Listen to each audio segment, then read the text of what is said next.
Wassalamualaikum warahmatullahi wabarakatuh. Balik lagi di YouTube channel aku, Ria Fadila. Teman-teman, hari ini aku mau share ke kalian mengenai seseorang yang aku kenal selama ini. Kebetulan beliau lagi dapet hadiah. Hadiahnya tuh nggak terduga-duga sih sebenarnya.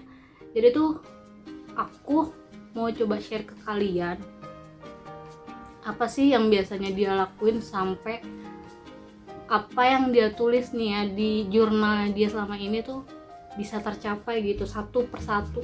Mungkin dia punya jurnal itu entah dari tahun berapa, tapi karena aku pernah diajarin juga sama seseorang bahwa setiap tulisan yang kalian tulis itu selain doa itu adalah mimpi kalian yang akan kalian raih. Dia itu udah pernah masuk YouTube aku, beberapa kali collab sama aku, terus challenge sama aku juga.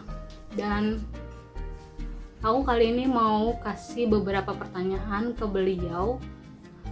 Jadi kita langsung aja lempar pertanyaan supaya beliau bisa jawab satu persatu, karena di sini listnya ada lumayan banyak.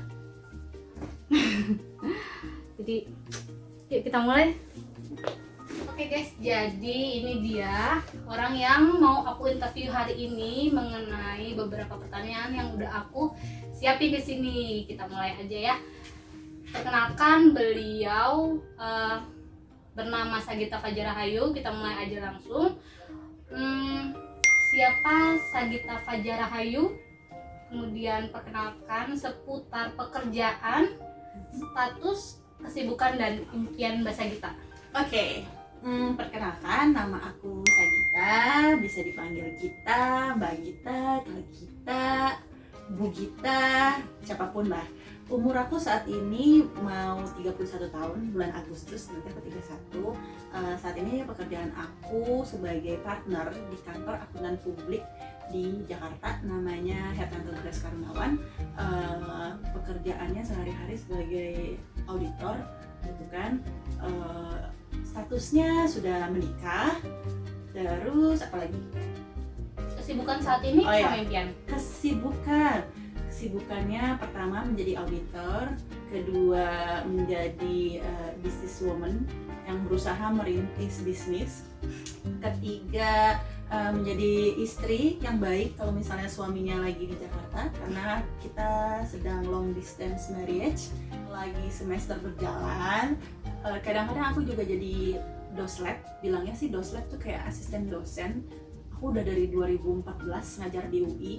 Statusnya masih kayak asdos, soalnya aku belum ada sertifikat S2 gitu kan, belum ada ijazah gitu kan, jadi status masih kayak gitu.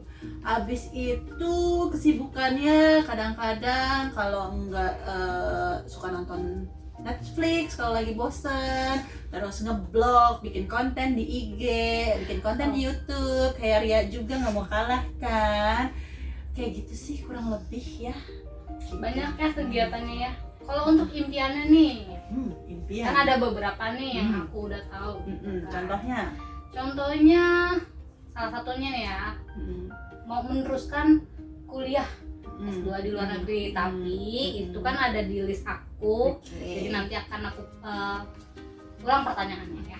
Untuk pertanyaan kedua, bagaimana cara mengatur semua kesibukan nih? Tadi kan udah diceritain kesibukannya dan rutinitas selama ini. Oke. Biasanya tuh sebenarnya itu berawal dari habit ya. Jadi tuh habit kan sebuah kebiasaan yang terbentuk sedikit demi sedikit, kemudian dilakukan setiap hari, jadinya kayak sebuah kebiasaan. Nah, caranya adalah aku biasanya membuat sebuah to-do list gitu kan. Kalau misalnya kamu terbiasa membuat to-do list, nantinya kamu akan terbiasa tiba-tiba tuh apal gitu, oh ini harus begini, abis ini begini gitu kan. Nah, kalau kalian tadi dengar kan kesibukanku lumayan banyak ya. Nah, gimana caranya mengatur to-do listnya? Nah, biasanya to-do listnya tuh aku pisahin. Ada yang to-do list pekerjaan kantor, ada to-do list yang personal pribadi, ada yang to-do list segala macam sekian gitu kan. dulu waktu zaman aku masih awal-awal kerja, to-do listku bekerja merintis karir ya maksudnya, to-do listku tuh masih fokus terhadap pekerjaan yang mau aku lakukan di hari itu. Tapi semakin banyak hal yang mau aku capai, akhirnya aku mulai memilah-milahkan apa yang harus aku capai gitu di hari itu gitu kan, di hari itu, di minggu itu, atau di bulan itu gitu. Nah itu aku selalu merencanakan di depan, sehingga di situ melatih time management juga, abis itu juga melatih stress management juga. Jadi kan bisa ketahuan oh apa aja yang mau kita lakuin segala macam. Jadi kurangin overthinking sih salah satunya itu. Gitu. Jadi Mbak Sagita udah tahu nih hari itu, misalnya hari ini step by stepnya apa aja nih yang bakal gue lakuin gitu kan. Betul. Oke. Untuk pertanyaan ketiga, proses apa yang paling berat dalam hidup Mbak Sagita yang pernah dialami dan bisa menjadi pelajaran yang bermakna sampai detik ini? Nah ini yang berat nih. Lala, luar biasa pertanyaannya, mantap. Proses paling bermakna yang paling aku merasakan hal itu membentuk aku ya, itu proses dari zaman sekolah, dari SD, SMP, SMA, kuliah. Itu menurut aku fondasi utama ketika kita mau terjun ke dalam dunia kerja, bisnis segala macam. Karena benar apa kata orang-orang yang dibilang bahwa sekolah itu adalah sebuah pendidikan karakter. Di situ benar-benar kita dididik karakter kita, watak kita, kemudian yang membentuk kebiasaan kita itu dari sekolah. Contohnya waktu SD aku tuh di SD Katolik gitu kan, padahal aku Islam. Nah, tapi di SD Katolik ini disiplinnya sangat luar biasa gitu kan. Aku terbiasa dari SD itu karena aku rumahnya paling jauh dan aku pakai antar jemput. Jadi aku dijemput paling duluan, dipulangin paling akhir. Jadi aku jam 5 pagi dari SD itu udah bangun. Jam 5 pagi karena setengah 6 harus udah mulai dijemput. Terus pulangnya itu paling sore gitu kan. Itu. Jadi waktu SD itu terbentuk disiplin waktu bangun sih gitu kan. Kalau di SMP kurang begitu banyak yang terjadi. Di SMP aku menikmati masa main-main aku zaman SMP, baik-baik aja. Nah di zaman SMA nih yang banyak bisa dibilang proses bukan pendewasaan ya, pencarian jati diri lah kayak gitu kan. Nah waktu SMA itu yang paling berasa tuh ketika aku masuk dance aku kan ikut ekskul dance ya, dan ekskul dance di SMA aku tuh termasuk yang luar biasa strict. Aku tuh di SMA 8. Nah nama dasarnya kan kosmik ya, itu sangat luar biasa strictnya. Di situ aku diajarin yang namanya kita bisa karena terbiasa gitu kan. Ketika kita sudah terbiasa, akhirnya kita lama-lama menjadi ahli lah di bidang itu. Tapi untuk bisanya sampai terbiasa itu memang sampai jatuh bangun, sampai dulu tuh istilahnya blood, sweat, and tears. Karena ketika latihan itu kita kadang sampai nangis, kadang sampai sampai keringetannya parah. Kadang-kadang kalau misalnya kita lagi gerakan dance lagi di lantai ngesot-ngesot tuh kadang-kadang dengkul udah kayak biru-biru kayak gitu. Nah, but at the end of the day pada saat itu aku udah sampai tahap seleksi waktu masuk buat jadi dance team intinya ya, itu dari belasan orang yang kepilih itu cuma 5 gitu, 5 apa 6 gitu, dan aku nggak masuk, aku tereliminasi di posisi 8 apa 9, aku lupa deh, 8 apa 7 apa 9 gitu, aku lupa. Disitulah kayak aku belajar, wow, untuk pengen sesuatu tuh sebegitunya gitu. Nah itu dari SMA udah ketahuan. Jadi proses pembelajaran yang luar biasa aku dapetin pada saat SMA. Nah pada saat kuliah, di situ aku belajar mencari nilai, habis itu lulus dengan ya, IP di atas 3 gitu kan. Benar-benar ibaratnya membayar waktu belajar aku yang kurang pada saat SMA. Karena waktu SMA aku tuh bisa dibilang kebanyakan remet. Ibaratnya dari sekian belas mata pelajaran yang nggak remet tuh paling cuma bahasa Inggris, bahasa Indonesia gitu kan, agama gitu kan, yang kayak gitu nggak remet, tapi yang lainnya tuh sisanya remet gitu kan. Nah jadi aku bales pada saat kuliah. Jadi waktu kuliah tuh oke, aku kuliah sambil main-main banyak, tapi aku mempertahankan kalau bisa IP ku di atas 3. Kebetulan aku juga waktu itu kuliah sambil kerja, alhamdulillah bisa tercapai kayak gitu sih. Jadi memang dari zamannya sekolah sudah ditimpa gitu, jadi makin kesini ditempa bu, iya ditempa ya ditempa ada di sejak dini ya istilahnya dari mahasiswa, jadi makin kesini makin terbiasa gitu ya. Oke, buat pertanyaan selanjutnya, pernah nggak sih Mbak Sagita patah arang gitu kan? Kenapa tuh? Diceritain sama, biasanya kalau udah patah arang gitu kita suka aduh hopeless gitu kan, gimana sih cara ningkatinnya lagi? Oke.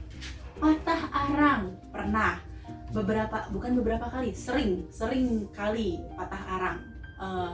Contohnya yang paling terjadi baru-baru ini adalah ketika mau mengejar beasiswa.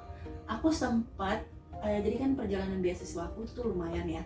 Itu aku nanti mungkin ada di pertanyaan selanjutnya ya. Tapi aku ceritain aja.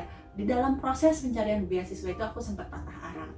Tapi aku caranya adalah aku melihat lagi kenapa sih memulai hal tersebut at the first place kenapa pengen memulai itu gitu kan, alasannya apa, motivasinya apa. Jadi aku berusaha mengingat pada saat awal mulai, ketika kita sudah mencapai progres sejauh ini, masa iya mau menyerah gitu aja, udah setengah jalan nih gitu kan, tinggal ngeliat hasilnya gitu kan.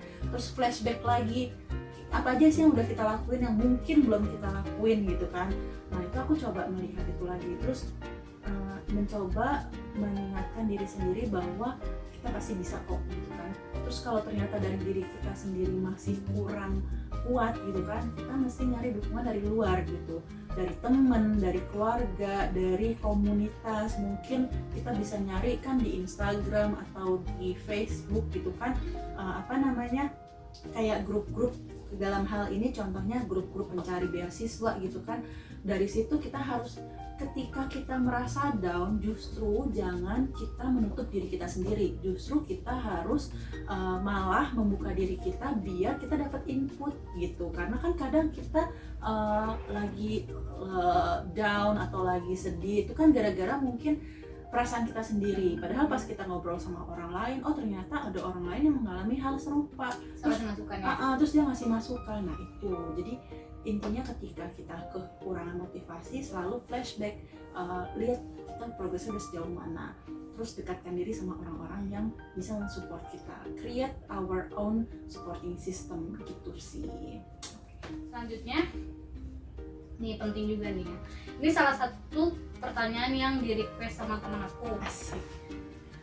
Kenapa di umur yang sekarang nih masih ada keinginan untuk Mbak Sagita itu mengejar pendidikan, bersekolah kembali gitu? Padahal kan statusnya kayaknya kalau aku lihat saat ini hampir semuanya Bagita punya.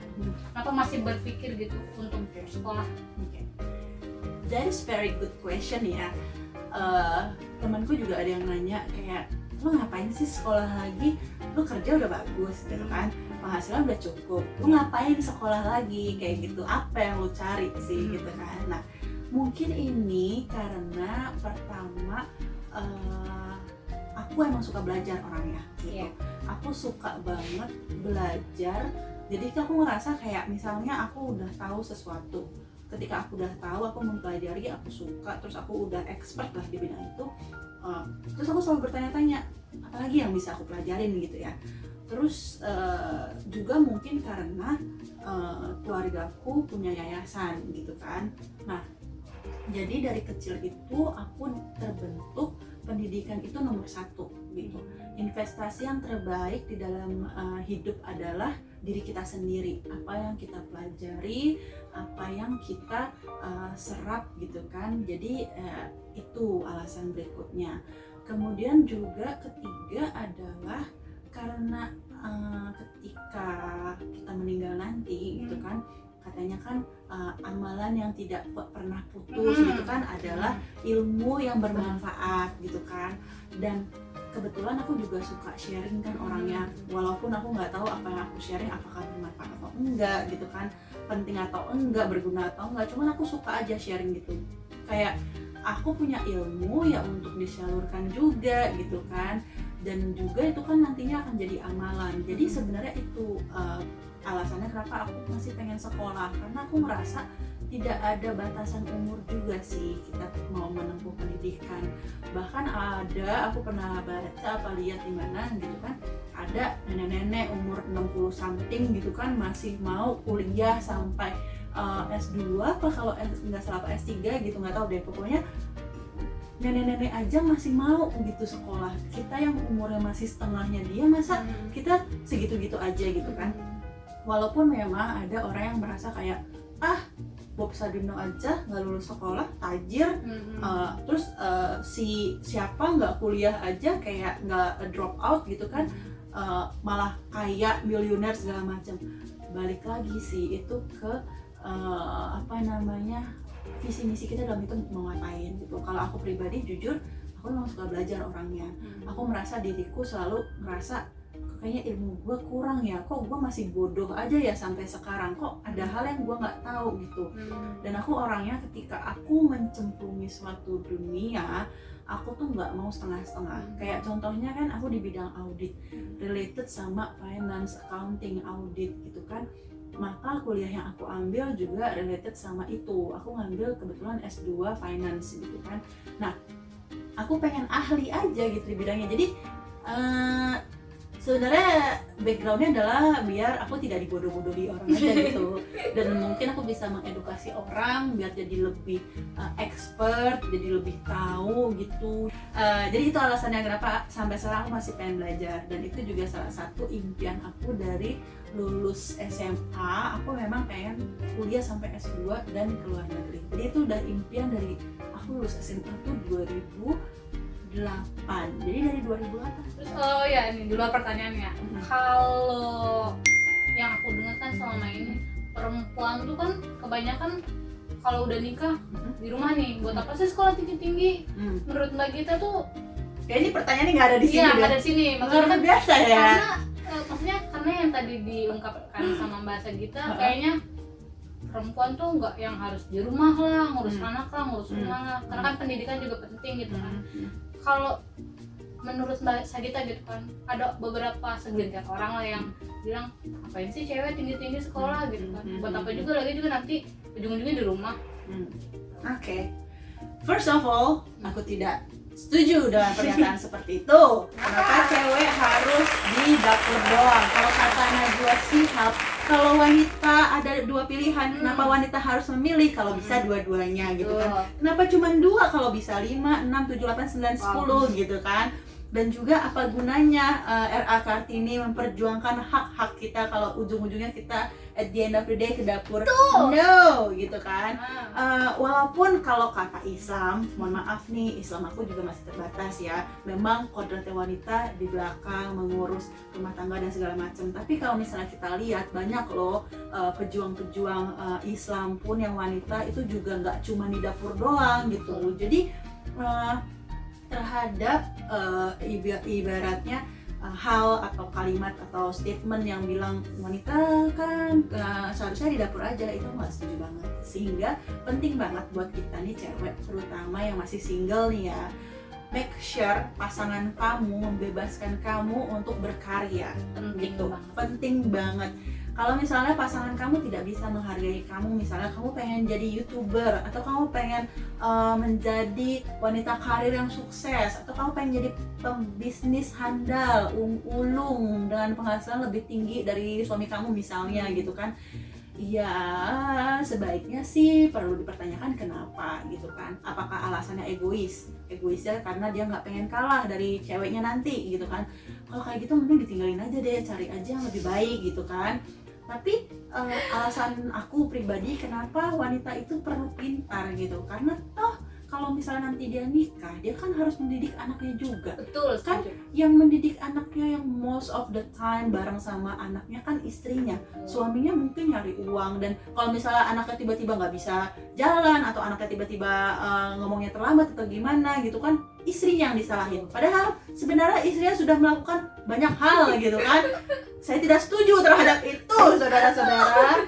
Jadi seperti itu pandangan saya.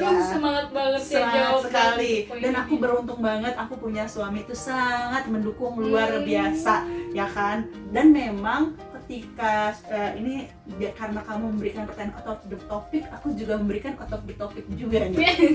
Jadi suamiku itu waktu sebelum melamar, waktu dia ngomong sama mama aku, belum melamar nih, jadi baru ngomong doang nih, kayak dia baru ngomong kayak bilang, Bu, saya mau menikahi Sagita gitu kan. Aku ingat banget nih momennya nih, dia ngomong di teras, lagi kayak berdiri gitu, aku lagi main HP aku nggak salah. Terus mama aku tuh ceramah panjang kali lebar, dia bilang, Sagita itu, oh ya boleh kalau misalnya kamu mau menikahi Sagita, kalau emang kamu serius, tapi kamu harus tahu Sagita itu orangnya ambisius dan dia masih punya mimpi untuk S2 ke luar negeri. Kamu nggak boleh ngalangin ya kalau misalnya dia pengen S2 ke luar negeri. Bisa nggak kamu menjaga itu gitu. Wah itu, jadi itu yang langsung ditembak sama nyokap gua gitu kan.